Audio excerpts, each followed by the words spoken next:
morning children, welcome to the online class.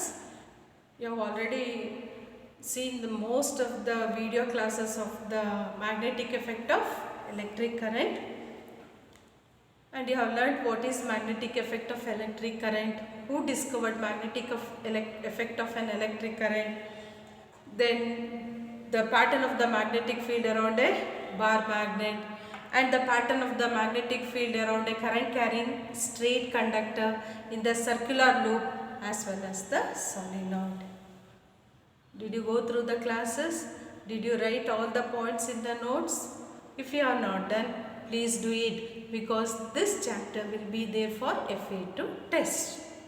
Now in this class, let us see when a current carrying conductor, so this is a conductor, and when I connect it to a cell, current passes.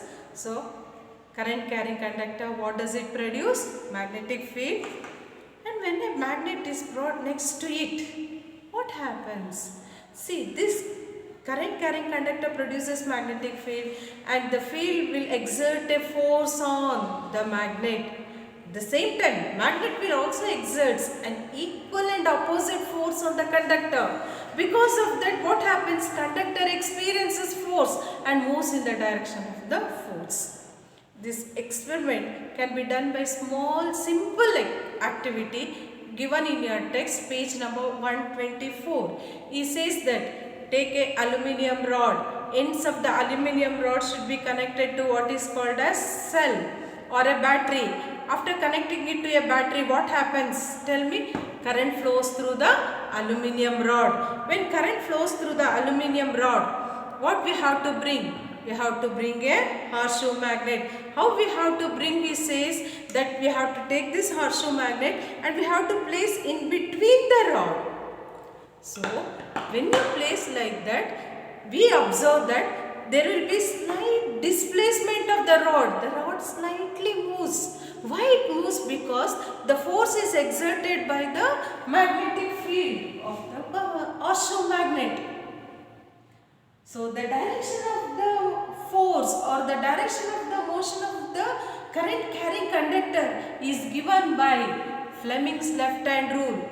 In the 19th century, Ambrose Fleming gave to find out the direction of the force acting on the conductor.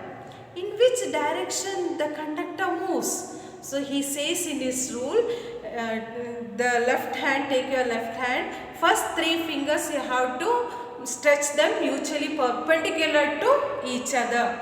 So the forefinger shows the direction of the magnetic field, the middle finger gives the direction of the current, and the thumb gives the direction of the force acting on the conductor. When the magnetic field as well as the current are at right angles, the direction of the force or the force acting on the conductor will be maximum. This is what the rule given by the Fleming. Once again I will repeat. He says that stretch first three fingers mutually perpendicular to each other such that forefinger gives the direction of the magnetic field, middle finger gives the direction of the current, and thumb gives the direction of the motion of the conductor or the direction of the force acting on the conductor.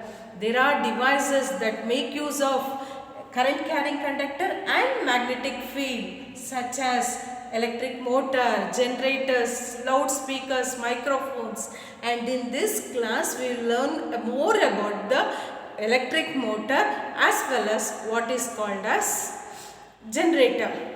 So what is electric motor? On what principle does it works? That we will see in the next class. Thank you children.